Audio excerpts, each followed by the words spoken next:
My name is Tommy Grace. I live in a small village in California called Red Hollow. It was once a place full of life, with kids playing in the streets and neighbors always stopping by to say hello. But everything changed one terrible day, and I'll never forget it. A few years ago, the ground shook so hard it felt like the whole world was breaking apart. The earthquake destroyed almost the whole village. I was in town getting supplies when it happened. My 3 sons, Mark, Ethan, and James, were at my house with their wives and kids. They were having a big family dinner while I was gone. When the shaking stopped, I raced home, praying they were okay.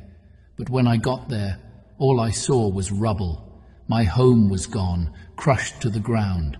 I started digging through the wreckage with my bare hands, calling their names.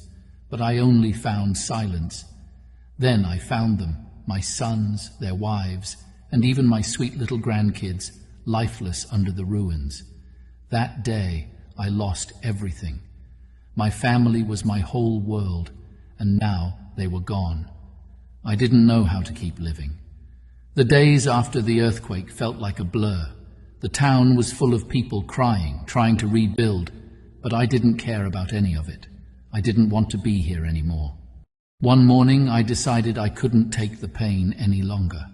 I walked deep into the woods, far away from the village. I didn't want anyone to find me.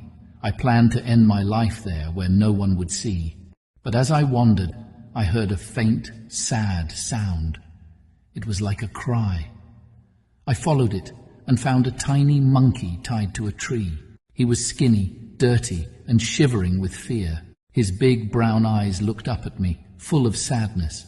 For a moment I forgot about my own pain. I couldn't leave him there like that. I untied him and carried him home.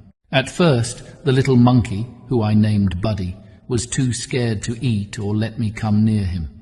He would hide in the corner and shake whenever I moved. But I knew what it was like to be scared and hurt, so I gave him time. Slowly, he started to trust me.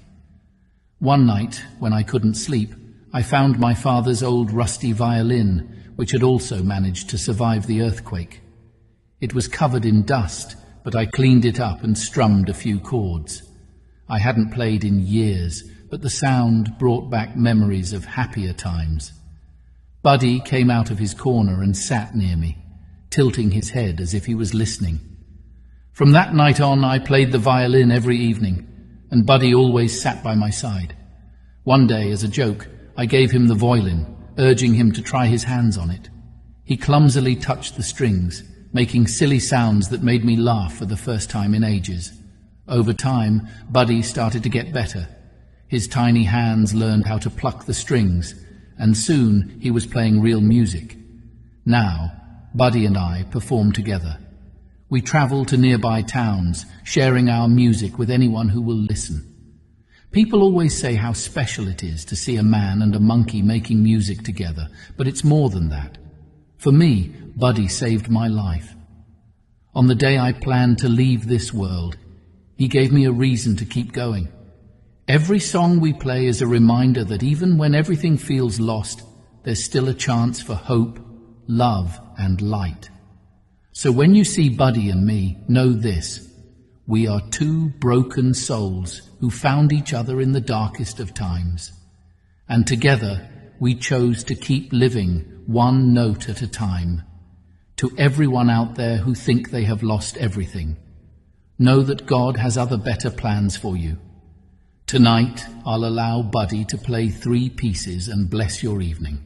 Listen and be encouraged. Thank you.